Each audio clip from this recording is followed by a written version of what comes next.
ఈ వీడియోలో మనం టాప్ సైబర్ అటాక్స్ గురించి మాట్లాడుకుందాం.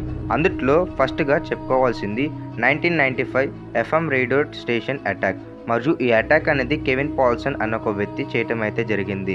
ఇతను ఒక కాంటెస్ట్ చేసి అక్కడ పోషే కార్ అనేది గెలుచుకోవాలనుకున్నారు. మరియు దీని కారణంగానే ఎలాంటి ఫోన్ కానీ మొబైల్ ఎస్ఎంఎస్ఎస్ కానీ ఆ రేడియో స్టేషన్కి వెళ్లకుండా ఇతను ఆపాడు.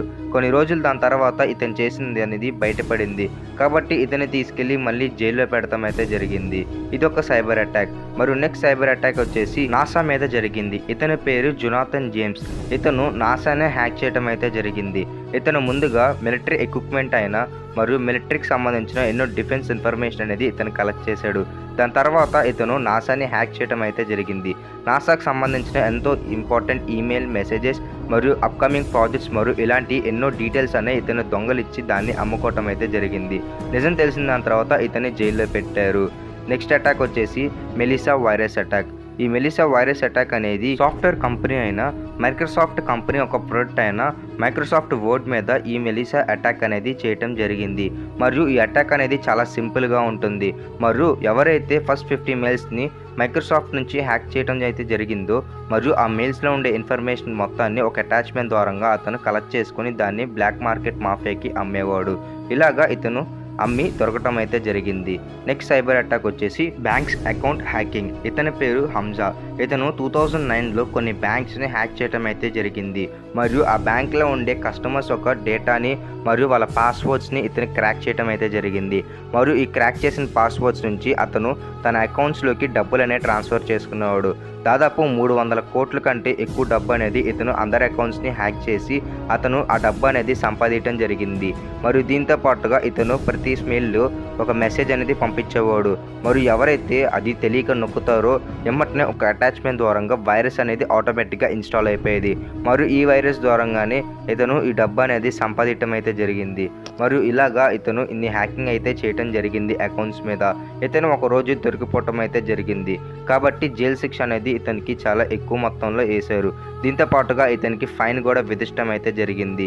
ఇంకో విధంగా ఇతని హ్యాపీ హ్యాకర్ అని కూడా పిలుస్తూ ఉంటారు. నెక్స్ట్ సైబర్ అటాక్ వచ్చేసి ఫేస్బుక్ మీద జరిగింది. మరియు ఫేస్బుక్లో ఇప్పటికే చాలామంది అకౌంట్స్ అయితే ఓపెన్ చేసుకున్నారు. మరియు ఒక వైరస్ అనేది ఈ వ్యక్తి తయారు చేసి ఫేస్బుక్లోకి వదలటం అయితే జరిగింది. దీన్ని ఇంజెక్ట్ అని పిలుస్తారు.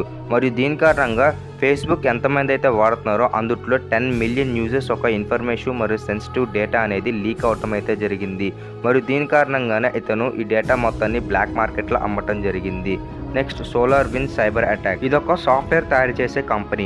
మరియు ఈ కంపెనీ అనేది తన క్లయింట్స్ కోసం ఎన్నో రకాల సాఫ్ట్వేర్ అనేది తయారు చేసి రియల్ ఎస్టేట్ మరియు దీంతో పాటుగా ఎన్విడియా కంపెనీ ఇలాంటి పెద్ద పెద్ద కంపెనీస్కి వీళ్ళు వాళ్ళ సాఫ్ట్వేర్ అనేది అమ్మటం అయితే జరుగుతుంది.